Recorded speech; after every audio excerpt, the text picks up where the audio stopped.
A very good morning to everyone. Welcome to the Sunday class. So, we were in miscellaneous provisions, page number 262.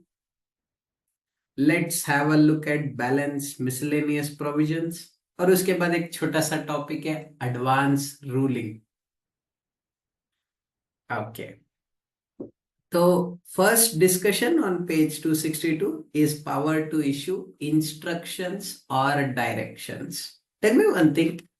CBIC, that is board instructions किसको issue करता है? या circulars issue करता है ना, तो किसको इशू करता है? ऑफिसर्स को या असेसीज को या दोनों को? Is it issued to the officers? Is it issued to the assessees? Or is it issued to both? Would you believe most of us don't know this? We have read a number of circulars, we have read a number of instructions, but let me tell you, all these instructions, directions, and circulars are issued to department officers. Yes? Is it? Yes. Let me show you an example. कोई भी circular खोल के देखते हैं. Say suppose the latest circular. I'll just go to CBIC website.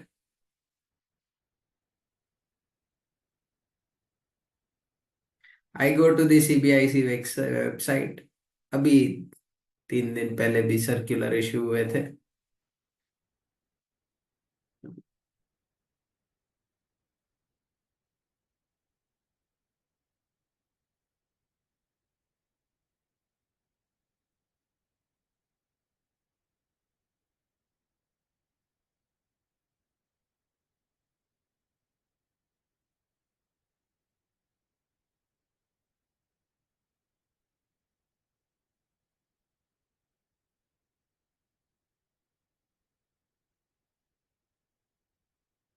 Say suppose I open this circular, circular number 170.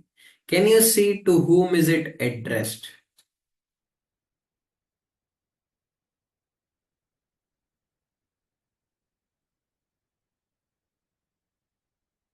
It is always addressed to the department. Let me tell you, सारे circulars department के लिए होते हैं, इसीलिए they are binding on the department, not on the SSE. हम लोग use जरूर करते हैं if it is beneficial to us, but it is always issued to the department. कहाँ से power आता है सर? चलिए देखते हैं कहाँ से power आता है. Power to issue instructions or directions, section 168. Section 168 empowers the board to issue orders, instructions, directions to CGST officers for the purpose of uniformity in implementation of the act, ताकि अलग अलग officers अलग अलग position नहीं ले throughout India. All officers and other persons employed in the implementation of Act shall observe. There is no option. They have to observe and follow such order, instructions, or directions. The binding nature of such order, instruction, or directions has been a matter of debate and scrutiny. The general understanding is that it prevails now is that circular is binding on the officers but not on the assessees. However, in case such circular states something contrary to the law, law will prevail over the circular. Obviously, you understand that law is any day stronger than the circular. Circular cannot override the law. Okay. Then you have 12 point GST compliance rating. GST compliance rating. Have you ever given a rating to driver, Uber driver, Ola driver, or Swiggy delivery, Amazon delivery? Would you believe? अभी 7 years से plan कर रहे हैं, अभी तक आया नहीं है. There is a provision जहां GST compliance rating दिया जाएगा to every registered person. मतलब हर रजिस्टर्ड पर्सन को रेटिंग दिया जाएगा and that rating will be publicly available. So tell me one thing, will you buy from someone who has a lower rating? नहीं, क्योंकि then you are risking your input tax credit. ये time पे file नहीं करता होगा, इससे नहीं खरीदेंगे। तो प्रोविजन है बट इम्प्लीमेंटेशन अभी तक नहीं हुआ है। Let's have a look at the provision, या आप खुद देखिए, ये प्रोविजन आप खुद पढ़िए, GST compliance rating. I don't think they ask you a question because real life में नहीं है अभी तक।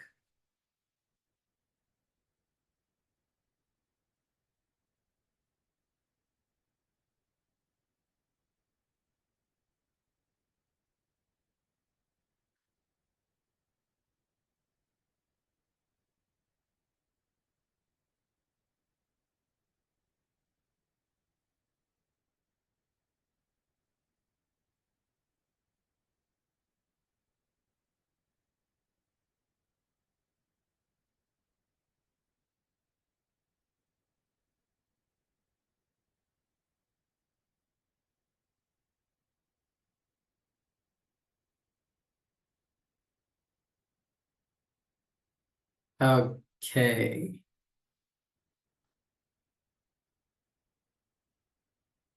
चलिए, this one interesting topic, anti profiteering measure. What is this anti profiteering measure? Government को लगता है कि गवर्नमेंट को लोग बेवकूफ बना के, कस्टमर को भी बेवकूफ बना के टैक्स बिजनेसमैन खा जाएगा। तो government came up with anti profiteering measure. अगर कोई बिजनेसमैन प्रॉफिट कर रहा है फ्रॉम टैक्स, तो ये हम लोग एंटी प्रॉफिटियरिंग मेजर लगाएंगे। ऐसा कैसे हो सकता है sir? Let me show it to you, ध्यान से देखना।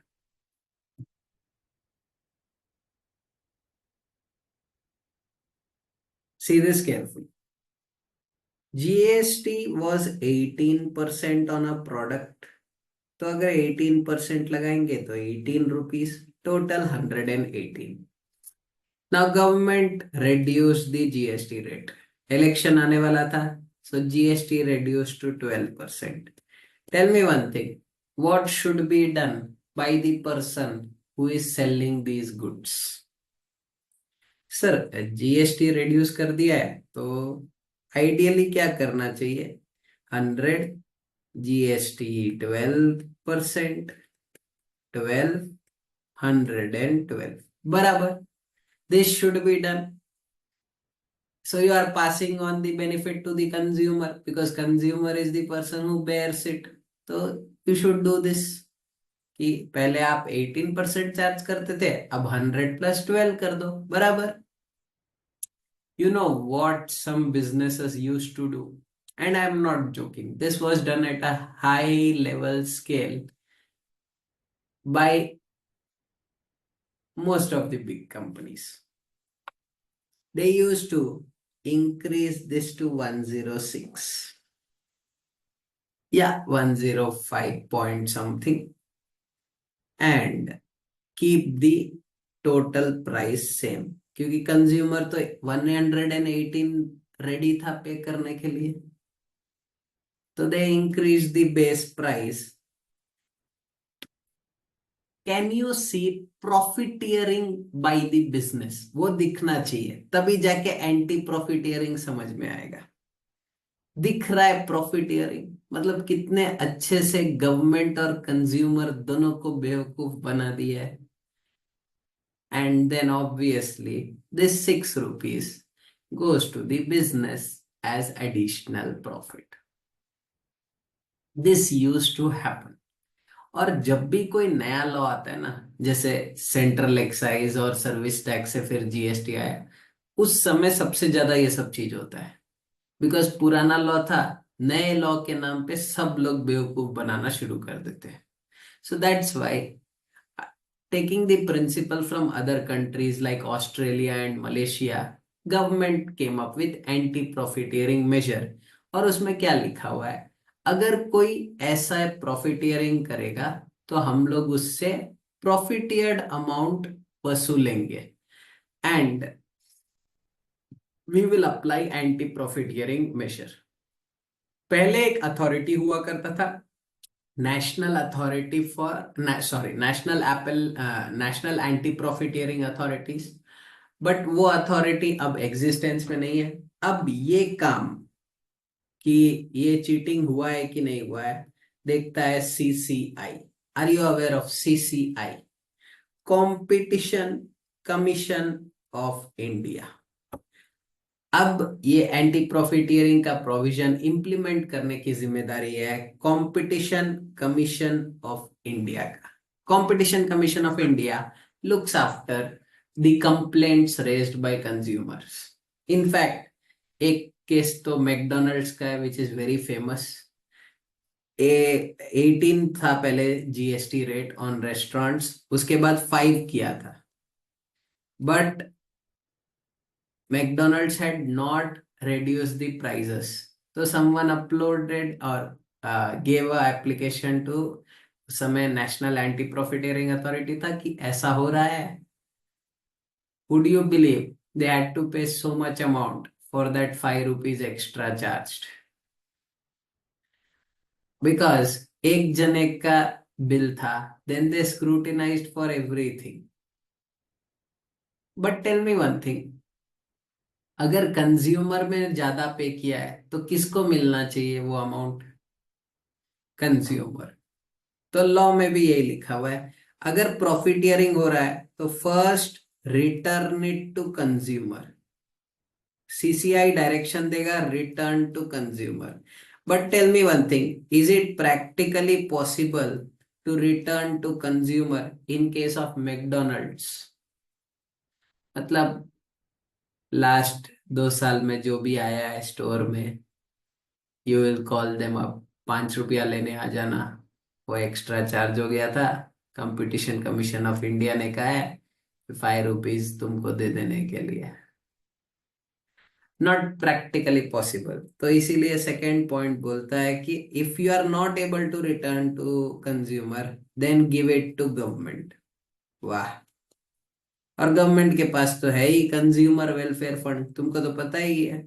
दिस इज नॉट टैक्स ना, तो गवर्नमेंट बोल रहा है कि मैं अपने लिए नहीं ले रहा हूं, नहीं नहीं नहीं, I don't want this money, I am using it for consumer welfare. तो वो कंज्यूमर वेलफेयर फंड में जमा कर देना विथ इंटरेस्ट, ज्यादा इंटरेस्ट नहीं, 18% पर है ना। उसके बाद you have to reduce the prices going forward, मतलब आगे जो भी खरीदेगा एटलीस्ट वो नहीं, उसको प्रॉब्लम नहीं आना चाहिए, वापस इसको 100 कर दो, इसको 12 कर दो, इसको 112 कर दो। And fourth order which they can give is levy penalty 10% of profiteered amount. Wonderful. अब ऑब्वियसली ये तो गवर्नमेंट को ही जाएगा, profiteered amount.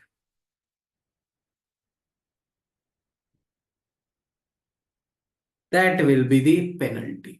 Sir, can the registration of that person be cancelled? Yes. Normally ये step नहीं लेता है CCI, but there is a power that registration of that person can be cancelled. हाँ हाँ। In fact, बहुत साल पहले in your childhood you had read about section 29 cancellation of registration suo moto by officer। उसमें contravention में एक point था anti profiteering measures. अगर एंटी प्रॉफिटियरिंग में कोई पकड़ा गया है तो it is possible that officers can initiate suo moto actions.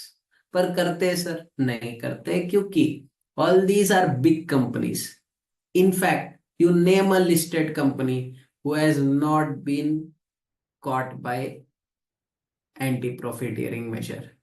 HUL, Nestle, Dabur, McDonald's, Domino's, सबको एंटी प्रॉफिटियरिंग हुआ ही है।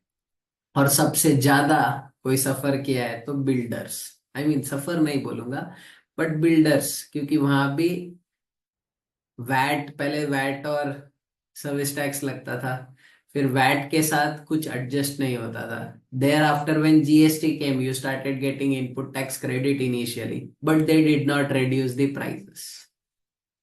Again there was inquiry against builders as well. Okay, now so there can be two cases where department can initiate, any complaint received, CCI can take action. One, when there is a reduction of tax rate and it is not passed to the consumer. Are you clear with this? कि there was a reduction of tax rate but it was not passed to the consumer. इसका example तो मैंने आपको दिखा दिया. दूसरा, availing ITC and not reducing prices. And not reducing prices. इसका मैं एक एग्जांपल देता हूं आपको. देखो, the GST rate was 12% on output, but उसमें एक कंडीशन था कि you will not get ITC on your purchase. तो क्या बिजनेस को ITC मिल रहा है परचेस पे? नहीं मिल रहा है. तो they used to charge 100 and GST 12 rupees, total 112. उसके बाद गवर्नमेंट एक अमेंडमेंट लेके आया एंड गवर्नमेंट अलाउड आईटीसी. बताओ, अगर आईटीसी मिल गया है आपको तो अब आगे कैसे होगा? आगे if you start getting ITC, what is the implication? पहले आईटीसी नहीं मिलता था तो आप 112 चार्ज करते थे. अब आईटीसी मिल रहा है. बताओ, if you are getting ITC, what is the impact of getting ITC? If you get ITC, then in that case your cost reduces. Correct? तो आपको अब क्या करना चाहिए? Should you reduce your base price to 95? Yes, no. Yes, because you have started getting ITC. Government ITC आपके जेब में रखने के लिए नहीं दे रहा है. गवर्नमेंट आईटीसी इसीलिए दे रहा है ताकि आपका कॉस्ट कम हो और उसके कारण कंज्यूमर का भी कॉस्ट कम हो, because end consumer bears the tax. तो आपको क्या करना चाहिए था? 100 को 95 कर देना चाहिए था. But what these people do, they continue charging 112%. That is 112. Tell me, क्या एंटी प्रॉफिटियरिंग इंक्वायरी हो सकता है against this person? The answer is yes, because he has not passed on the benefit accruing out of ITC. ITC से जो benefit उसको मिल रहा है वो उसने पास नहीं किया है. This was a classic case of builders. Builders को पहले आईटीसी प्रॉब्लम था, तब गवर्नमेंट ने आईटीसी अलाउ किया. अब रेसिडेंशियल प्रॉपर्टी पे फिर आईटीसी नहीं मिलता है. तो रियल एस्टेट सेक्टर वैसे भी बहुत चेंजेस होते रहते हैं उसमें. But anyways, there are two cases where competition commission of India can exercise its power. One, if there is a reduction of tax and the benefit of that is not passed on to the consumer. And second one is, if there is a ITC available, it should be passed to the consumers. अगर वो पास नहीं हो रहा है, again CCI can take actions. क्या क्या actions ले सकता है? एक बोलेगा return to consumer और give it to government, reduce the prices, penalty लगा देगा एंड रजिस्ट्रेशन भी कैंसिल करने का प्रोसीडिंग्स इनिशिएट कर सकता है. Clear? Yes. In fact, just some time back, all the companies who went to Supreme Court for this matter said ये anti profiteering measure unconstitutional है. यू टेल मी, आपको क्या लगता है कि एंटी प्रॉफिटियरिंग मेजर्स क्या अनकॉन्स्टिट्यूशनल है? Would you believe Supreme Court said this is not unconstitutional, it is trying to protect the end consumer. वो लोग ने कहा सर सुप्रीम कोर्ट यहाँ कोई मैकेनिज्म नहीं दिया हुआ है, प्रोविजन ऐसे बनाया गया है कि फ्लेक्सिबिलिटी दिया गया है कि कंपटीशन कमीशन ऑफ इंडिया खुद कंप्यूटेशंस करेगा और अराइव करेगा कि कितना प्रॉफिटियरिंग हुआ है, क्योंकि हर सेक्टर में अलग अलग फैक्टर्स इंप्लाई होता है, तो there can not be a methodology which is given in the law. तो कोई मेथड नहीं दिया हुआ है, बट सिंपल शब्दों में कहा है कि at there is a if there is a reduction of GST rate, pass on the benefit. If you are getting ITC, pass on the benefit. अब कितना बेनिफिट मिला है वो आप हर सेक्टर के लिए अलग कंप्यूट करना पड़ेगा। ए अग्रीड पीपल, ऐसे नहीं बोल सकते कि कंप्यूटेशन नहीं दिया है। अरे कंप्यूटेशन खुद करो, बोला है ना कि बेनिफिट वापस देना है। चलिए let's have a look at the provision, very recent judgement, आपके सिलेबस के लिए तो नहीं है, बट लेट्स सी।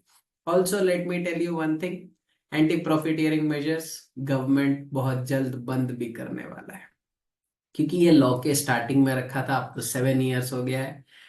कभी भी they will remove this entire provision.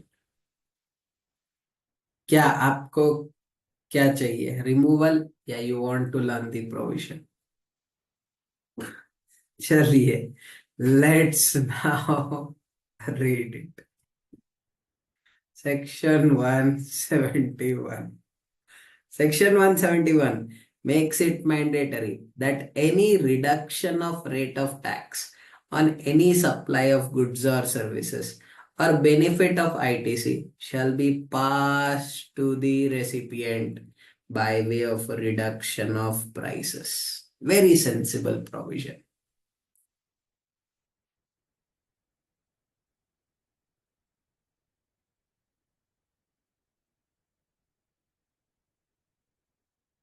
Okay.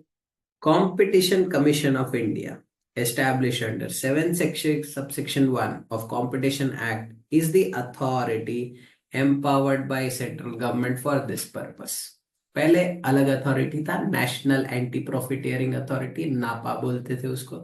अब competition commission of India. Let's see the functions of the authority. You read this and tell me whether you have understood. You can in fact read all the 4 points. You read it yourself.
Okay,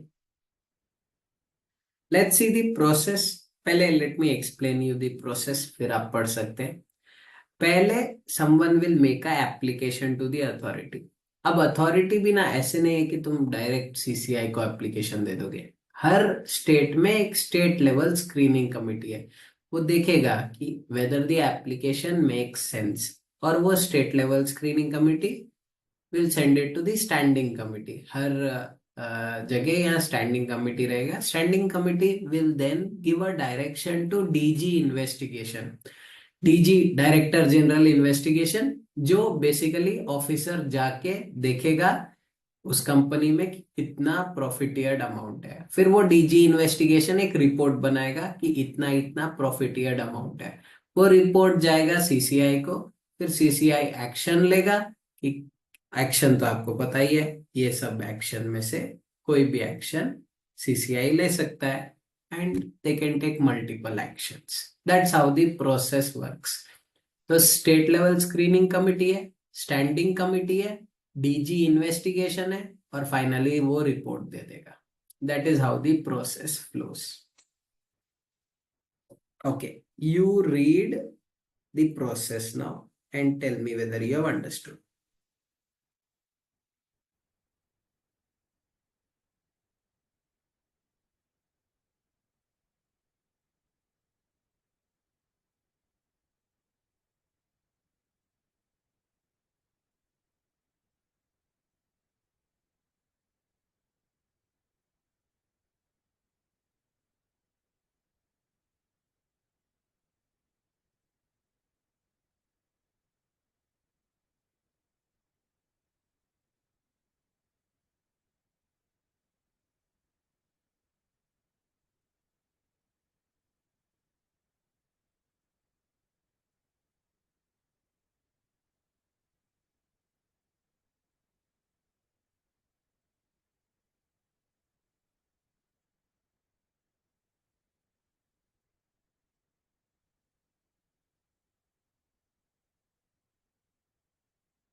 Done. Great.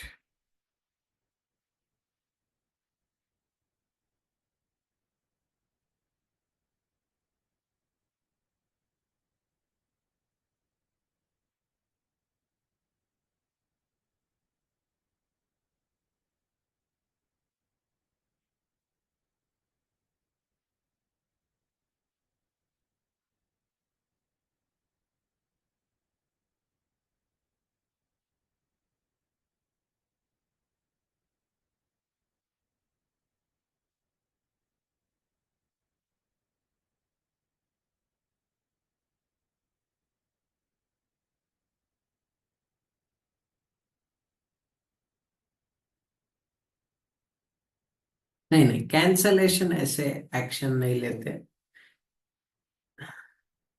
They have never taken cancellation action.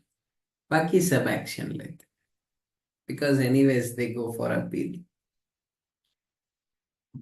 Okay, time limit to pass the order. Time limit to pass the order is 6 months from the date of receipt of report. क्या CCI additional investigation कर सकता है? हाँ, notwithstanding the report by Director General, CCI can do that. Standing committee, ये state level screening committee किसमें है? Competition commission of India में. All these are part of CCI. Okay, now you learn something good, and I need your help as well. Tell me one thing. If the supplier has made an interstate supply, what will he charge? Sir ऐसे childhood memories है, मतलब ये तो हम लोग ने बचपन में पढ़ा था, IGST। Now now the question is, ये जो IGST चार्ज होगा ये किसके पास जाता है?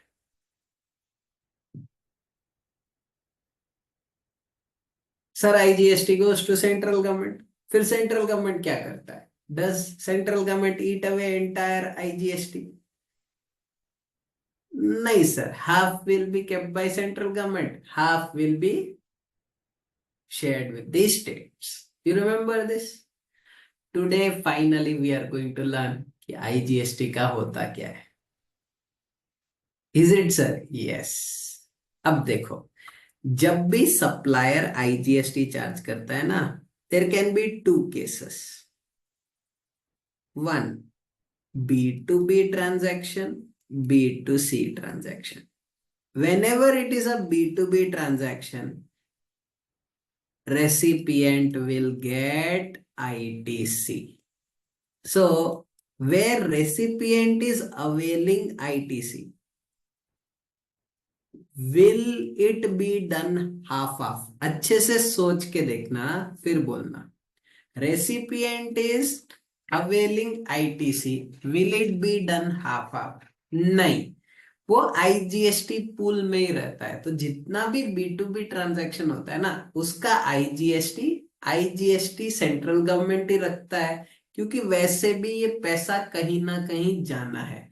जैसे ही रेसिपिएंट ने ITC अवेल कर लिया ना, it is not a cost to recipient, it is not a profit to government. ए वापस, जैसे ही रेसिपिएंट ने ITC अवेल किया, it is not a cost to recipient, it is not a profit of government। तो ITC avail करने के बाद वो IGST फंड में पड़ा रहता है। फिर क्या होता है सर? फिर अगर आप I को I के साथ यूज करते हो तो वो पैसा I में ही रहता है। अगर आप I को C के साथ यूज करते हो तो I is transferred to CGST account, central government. अगर आप आई को एस के साथ यूज करते हो तो उतना आई जितना आपने यूज किया है वो गवर्नमेंट के अकाउंट से ट्रांसफर हो जाता है स्टेट गवर्नमेंट को। इसीलिए you learn something in childhood, first utilise IGST, only thereafter move to C&S। कुछ याद आया? First utilize I completely, then move on to C, then move on to S। ये क्यों लिखा हुआ है? क्योंकि अगर आपने I पूरा यूज किया तो गवर्नमेंट को पता चल जाएगा कि कितना वो उसको सेंट्रल गवर्नमेंट के फंड में ट्रांसफर करना है, कितना स्टेट में ट्रांसफर करना है, और कितना I में ही बैलेंस रहेगा। That is the reason. वो आप मिसलेनियस प्रोविजन में सीखते हैं, ये लॉ में लिखा हुआ है। ओके, अब whenever it is a B2C transaction or recipient is not availing ITC, क्या ऐसा हो सकता है कि recipient is not availing ITC? हाँ सर, ऐसा हो सकता है कि टाइम लिमिट में ITC नहीं लिया, ऐसा हो सकता है कि एग्जेम्प्ट गुड्स के लिए यूज हो रहा था, ऐसा हो सकता है कि recipient is a composition dealer who does not gate ITC। तो if it is all these cases, तब ये जो IGST है this will be divided half half. इसका हाफ सेंट्रल गवर्नमेंट अपने पास रखता है और हाफ दे देता है स्टेट गवर्नमेंट को। My question to you is, which state will get this half? Sir, indirect taxes are consumption-based taxes. Wherever it is consumed, वो state को मिल जाएगा। Your answer is correct. Now let me show you how it works. ये supplier ना inform करता है कि ये B2C cell कौन से स्टेट को किया है। Is it sir? हाँ, GSTR 1 में ये इंफॉर्मेशन देना पड़ता है कि ये जो सप्लायर ने इंटर स्टेट सेल किया है वो किस स्टेट को सेल किया है। हम लोग को सेलेक्ट करना पड़ता है कि महाराष्ट्र को इतना बेचा है, कर्नाटक सॉरी गुजरात को इतना बेचा है, बिहार को इतना बेचा है। We will have to mention that in our GSTR 1। तो जितना सप्लायर ने जिस जिस स्टेट का नाम लिखा है ना, first it is based on POS filed by supplier.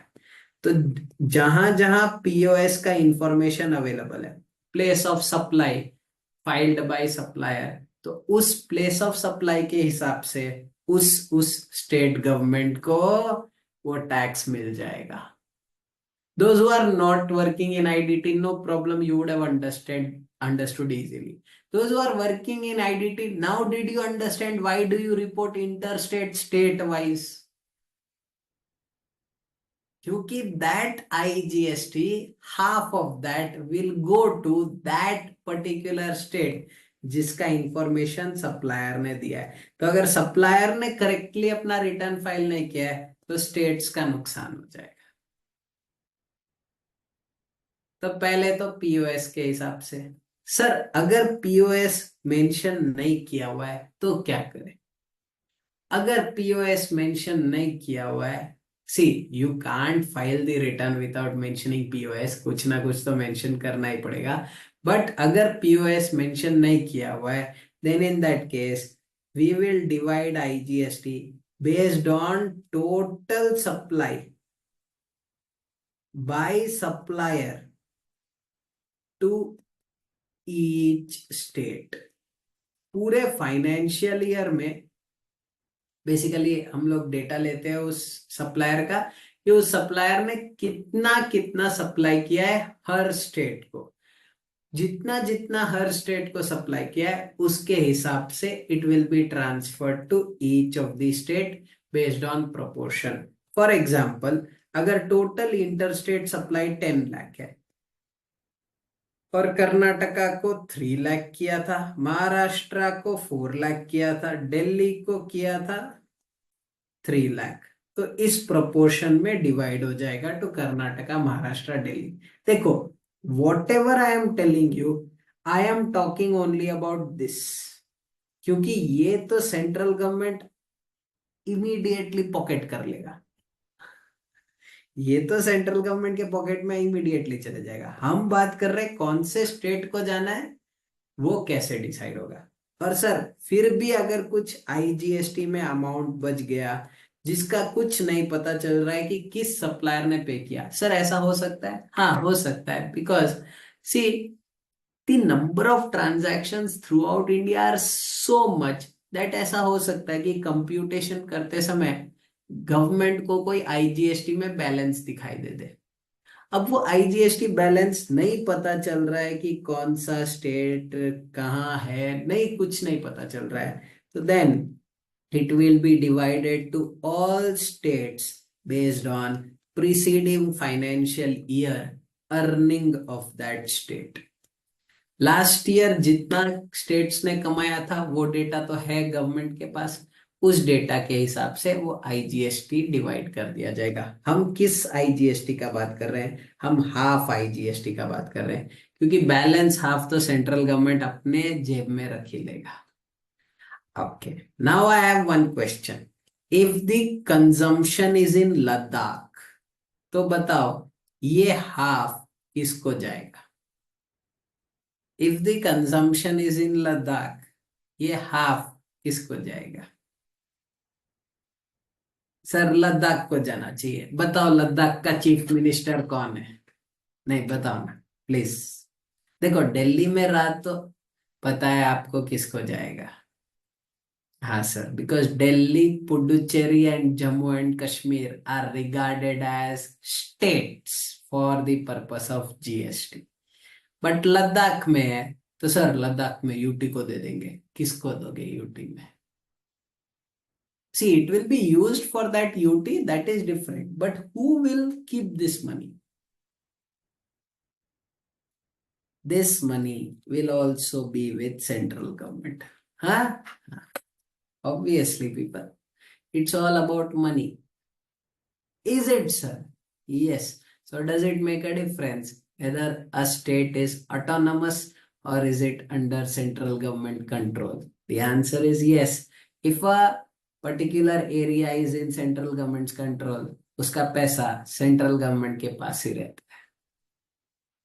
और अगर कोई स्टेट ऑटोनमस है, देन इन दैट केस वो स्टेट के पास वो पैसा रहता है. Are you clear with this?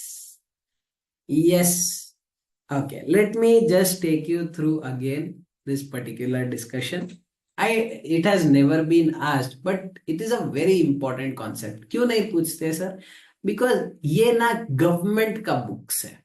At the end you understand that हम लोग ये जो प्रोविजन पढ़ रहे हैं वो कैसे पूछेगा? Because ये तो गवर्नमेंट के बुक्स में है ना. They will not give a government based question. They will give a Mr. A based question that is a registered person. So इसीलिए they have never asked this, and I don't expect also, because this provision deals with government books. But let me explain it to you. हाँ, ये CAG का काम है, controller and auditor general of India. किसी supplier ने अगर interstate supply किया है तो IGST चार्ज होगा. नाउ दो ट्रांजैक्शन हो सकते हैं, B2B जहां रेसिपिएंट इज अवेलिंग ITC, तो हाफ हाफ नहीं होता है. वो जैसे जैसे यूज होगा उस जगह ट्रांसफर हो जाएगा. अगर I के साथ I यूज हो रहा है तो I में ही रहेगा. I के साथ C के साथ यूज हो रहा है तो वो सेंट्रल गवर्नमेंट में ट्रांसफर हो जाएगा. S के साथ यूज हो रहा है तो स्टेट गवर्नमेंट फंड में ट्रांसफर हो जाएगा. B2C है या where recipient is not availing ITC, then in that case half तो सेंट्रल गवर्नमेंट अपने पॉकेट में तुरंत रख लेता है. बैलेंस हाफ का क्या होता है सर? वो देना है स्टेट्स को. इसीलिए स्टेट्स झगड़ा करते रहते हैं, IGST का पैसा नहीं आया, IGST का पैसा नहीं आया, IGST का पैसा नहीं आया. And the top state in this is West Bengal. वो लोग को तो भरोसा ही नहीं है. They don't have even a inch of confidence on central government. They are always like पैसा नहीं आया है. सो ये स्टेट पर ये जाता कैसे है? पहले जो सप्लायर ने प्लेस ऑफ सप्लाई बताया है उसके हिसाब से वो हाफ उस स्टेट को चले जाएगा. अगर ये अवेलेबल नहीं है तो उस सप्लायर का टोटल सप्लाई देखो, हर स्टेट को कितना उसने सप्लाई किया है उस रेशियो में.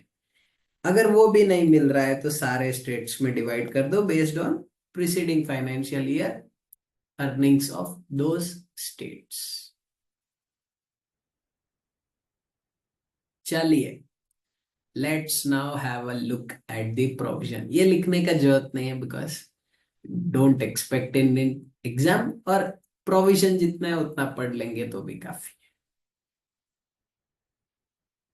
चलिए, first section 18 of IGST, transfer of ITC. ये मेरे को पढ़ के बताइए ये कौन सा केस का बात चल रहा है? Are we talking about division between central government and state government, और आर वी टॉकिंग अबाउट वो B2B वाला केस? पढ़ के देखिए.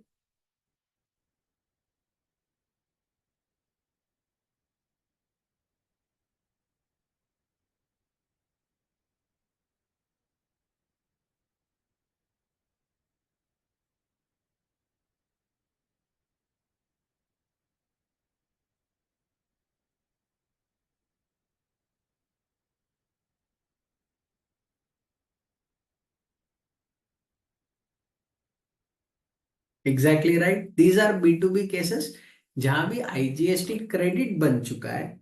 जैसे जैसे वो क्रेडिट आप यूज करोगे ना उतना उतना वो उस पर्टिकुलर CGST SGST गवर्नमेंट को जाते जाएगा. The amount collected as IGST shall stand reduced by the amount equivalent to such credit.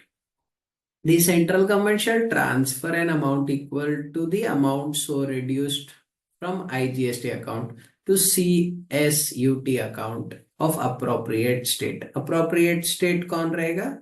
Means the state or union territory where taxable person is registered or liable to be registered. And it is obvious ना. देखो, अगर मैं कर्नाटका में हूं और मेरे को ITC मिला है तो अगर मैं एस के साथ यूज कर रहा हूं, बताओ कौन सा एस है? मेरे को आईजीएसटी का क्रेडिट मिला है, मैं कर्नाटका में हूं, मैं यूज कर रहा हूं to pay S. Can I use I to pay S? हाँ, I can use I to pay S. तो अगर मैंने आई यूज किया टू पे एस, तो उतना पैसा किसको जाएगा? कर्नाटका को जाएगा। और किसको जाएगा? जहां मैं रजिस्टर्ड हूं, क्योंकि मेरे लिए एसजीएसटी तो कर्नाटका का एसजीएसटी है। ठीक है। Then this is apportionment of tax and settlement of funds। यहां हम लोग बात कर रहे हैं where it is a B2C transaction या आईटीसी नहीं मिल रहा है। Let's see. Supplies to be apportion, क्या अपोर्शन किया जाता है? Interstate supply to unregistered person. बताओ अनरजिस्टर्ड पर्सन को आईटीसी मिलता है क्या? नहीं। Then to a registered person paying tax under composition scheme, क्या composition tax payer को आईटीसी मिलता है? नहीं। Then interstate supply where registered person is not eligible for input tax credit. You can write an example. Car purchased, car purchase किया है, क्या ITC मिलेगा? नहीं। Will that be apportioned? Yes.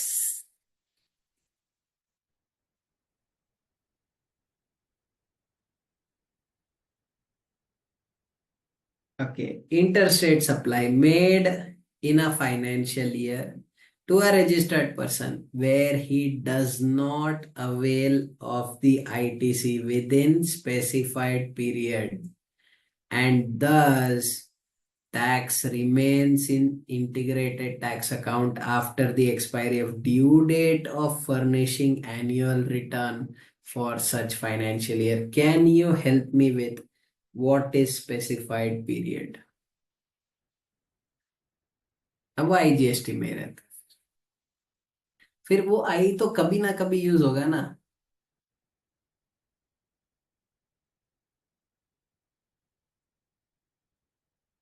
Specified period is 30th November after financial year और date of filing annual return whichever is earlier. मतलब अगर आपने time limit तक आईटीसी नहीं लिया, तो अब आप आईटीसी नहीं ले सकते हो। और जैसे ही एनुअल रिटर्न का ड्यू डेट खत्म हो जाएगा, उसका भी डिस्ट्रीब्यूशन शुरू हो जाएगा। तो क्या स्टेट्स को बहुत पैसा मिलता है जनवरी में? सोचो सोचो सोचो। क्या स्टेट्स को बहुत पैसा मिलता है जनवरी में? यस, स्टेट्स को बहुत अच्छा पैसा मिलता है जनवरी में, क्योंकि due date for annual return क्या है? 31 दिसंबर। तो स्टेट्स भी वेट करते रहते हैं कब 31 दिसंबर हो, ड्यू डेट खत्म हो और हम लोग को तुरंत तुरंत फंड्स जो बचे हुए वो भी मिल जाए, क्योंकि that's the last date to avail ITC. इसीलिए I am not sure in Mumbai and Gujarat, but Karnataka officers ना, दे आर वेरी एडमेंट। वो लोग बोलते हैं, they we have also received some notices for clients, IGST का अगर क्रेडिट नहीं ले रहे हो तो वो रिटर्न में रिपोर्ट करो ना कि नहीं ले रहे हो, तभी हम लोग का हाफ शेयर मिलेगा ना। So they have started sending notices also for this, saying that if you are not taking ITC of IGST, reverse it immediately na, so that we get the funds immediately.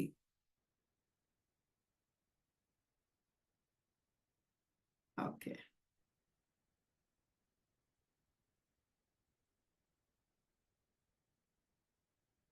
But see, you have not taken ITC till specified period, but tax remains in IGST account after the expiry of due date for filing annual return. पूरा पढ़ना. Okay, read these 3 points and tell me, because ये तीन ना import के points है, same है, क्योंकि import of goods करते हो ना तो भी कस्टम्स लगता है। कस्टम्स में भी देर is a part of IGST. पढ़ के देखिए next 3 points which is same as first three. First three are talking about other than imports. Last three are talking about import of goods.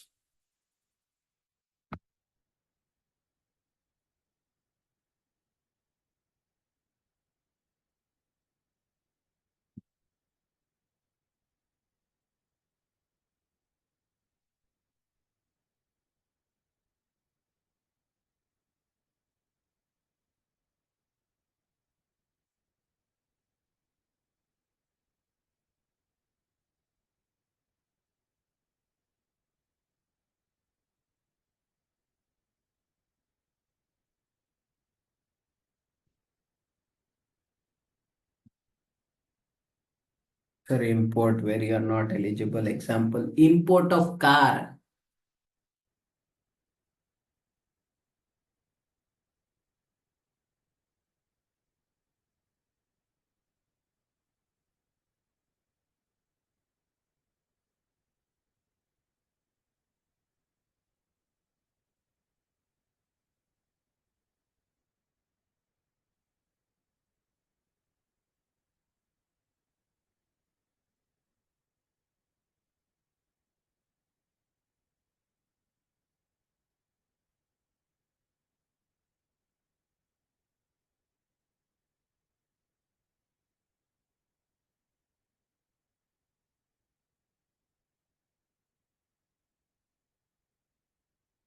Done, done, done.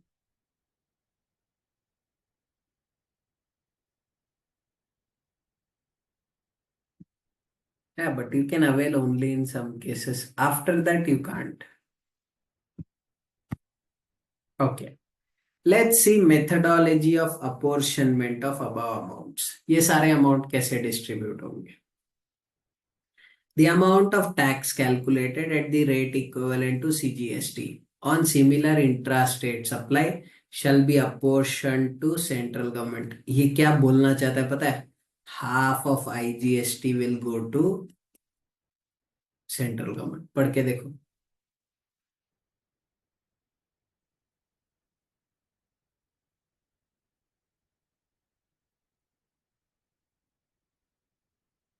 क्योंकि अभी half half है. 9 CGST, 9 CGST, 9 SGST, total 18. तो 18 में से जितना CGST का rate है as of today उतना सेंट्रल गवर्नमेंट को चले जाएगा. तो half of IGST will go to central government. This I taught you in the first class. बस मैकेनिज्म नहीं सिखाया था क्योंकि प्रोविजन है. The balance amount of IGST बचा हुआ कितना है? Balance half remaining in integrated tax account shall be apportioned to the state where the supply takes place. Where such supplies takes place मतलब जहां consumption हुआ है. And to central government its sub supply takes place in union territory. Wonderful. ये half भी central government रख लेगा sir. हाँ, UT में कौन रखेगा बताओ? किसके हाथ में दे? Governments hands are the safest hands. Do you agree with this? If the place of such supply made by any taxable person cannot be determined separately, पहले प्लेस ऑफ सप्लाई के हिसाब से जाओ. पर अगर प्लेस ऑफ सप्लाई नहीं मिल रहा है then balance amount to each of the states or central government in proportion to the total supplies made by such taxable person to each state in the financial year.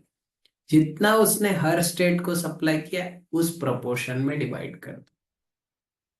Sir अगर ये भी नहीं मिल रहा है, if taxable person making such supplies is not identifiable, पता नहीं कुछ IGST अमाउंट पड़ा है IGST में, the said balance amount shall be apportioned to all states and central government. Central government is for union territory.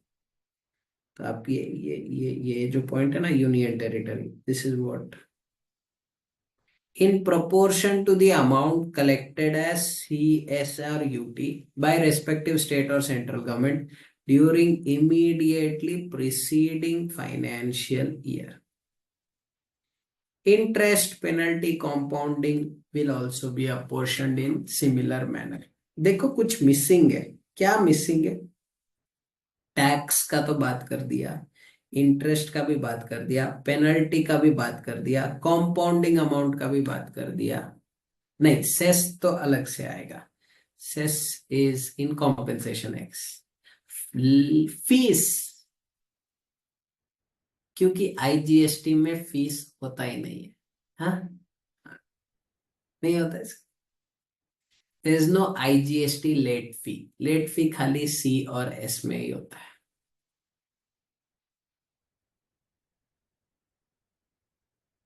Okay, and what about fine sir? Fine, basically fine के लिए कुछ IGST में लिखा ही नहीं है, so we are unsure whether it applies और नॉट। Okay, then tell me one thing people, क्या आपको कोविड याद है? कोविड, सर ये ऑनलाइन क्लासेस तभी तो शुरू हुए थे, हमसे अच्छा कोविड को कौन जानता है sir. Now, now, now during Covid जितने टाइमलाइन दिए हुए ना, सबको एक्सटेंड करना था। रिफंड फाइलिंग करने का 2 इयर्स, नोटिस इशू करने का 2 years 9 months, 4 years 6 months, order का 3 इयर्स 5 इयर्स, सब ड्यू डेट एक्सटेंड करना था गवर्नमेंट को। अब सोच के देखो, क्या गवर्नमेंट के पास ऐसा कोई पावर है उन सेक्शन में कि वो लोग एक्सटेंड कर सके 2 इयर्स 9 मंथ्स को, 4 इयर्स 6 मंथ्स को? नहीं, उस समय कोई पावर नहीं था। रिफंड एप्लीकेशन का 2 इयर्स एक्सटेंड कर सकते हैं? नहीं, कोई पावर नहीं था। Then finally they brought a new provision, section 168A, force majeure. इसमें अगर कोई कैलामिटी वगैरह हो जाता है, so in that case, government has the power to extend timelines under this act for any action which cannot be completed because of such epidemic, pandemic, flood, earthquake, कुछ ऐसा incident हो जाता है तो they can use this particular power and extend any timeline under the act. This was the most used provision during COVID. Go ahead, read this provision. पढ़िए।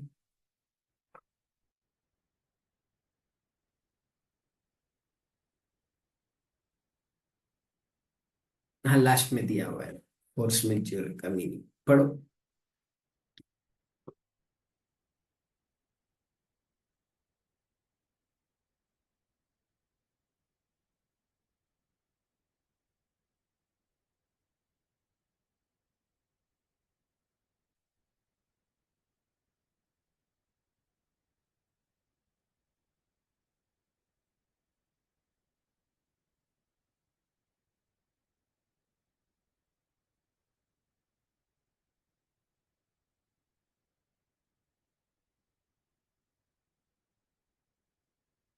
Okay, if you have read, can it have a retrospective effect? Yes, very powerful section. It can have a retrospective effect. Can government use this power when there is no pandemic? No. Would you believe? इसके ऊपर भी एक case चल रहा है। एक high court ने already judgement दे दिया है कि पेंडेमिक के बाद इसको यूज नहीं कर सकते। गवर्नमेंट ने किया सर, हाँ गवर्नमेंट ने, बताओ गवर्नमेंट ने क्या टाइमलाइन एक्सटेंड किया होगा ये पावर यूज करके after covid? Time limit to issue show cause notice या time limit to file refund application? First one, second one?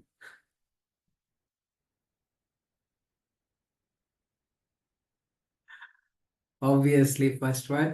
So there is a case going on, high court ने एक judgement दिया है कि देखो एक बार extend किया था during Covid, that is valid, फिर वापस एक्सटेंड किया ड्यूरिंग नॉन कोविड, ये गलत है। हेलो ये गलत है। कोविड के समय एक्सटेंड किया ठीक है, उसके बाद एक्सटेंड क्यों किया? Anyways, they are going to go to Supreme Court, decision आते आते बहुत साल लग जाएंगे। Okay, this last point, I mean ये आपको डिलीट करना पड़ेगा because I have not seen this in module. ये है प्रोसीजर बट मॉड्यूल में नहीं है।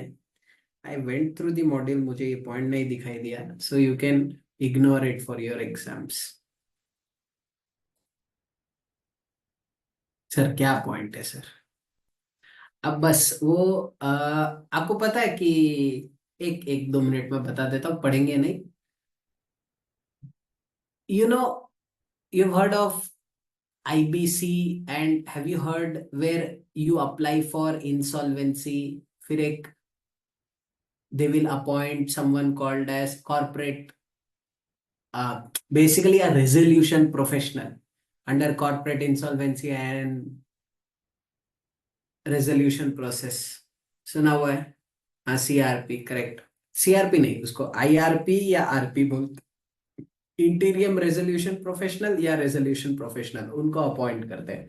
तो इस पॉइंट में यही गवर्नमेंट ने कहा कि जब भी वो अपॉइंट होगा, उसको एक अलग से GST रजिस्ट्रेशन लेना पड़ेगा।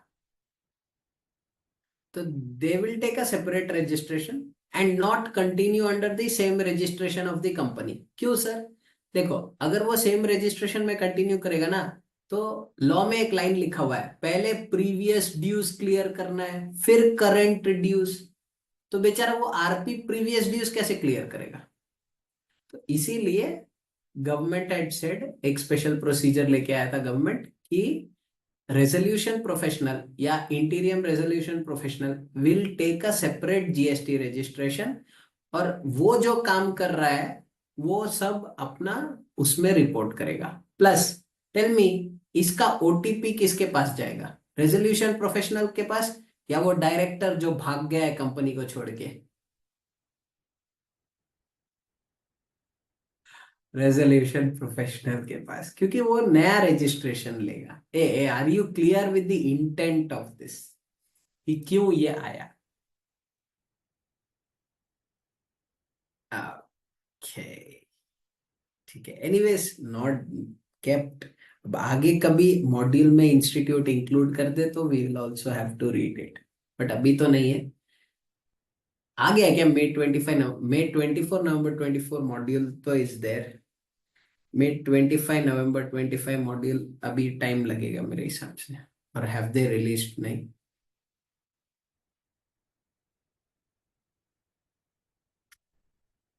एनीवेज, ठीक है।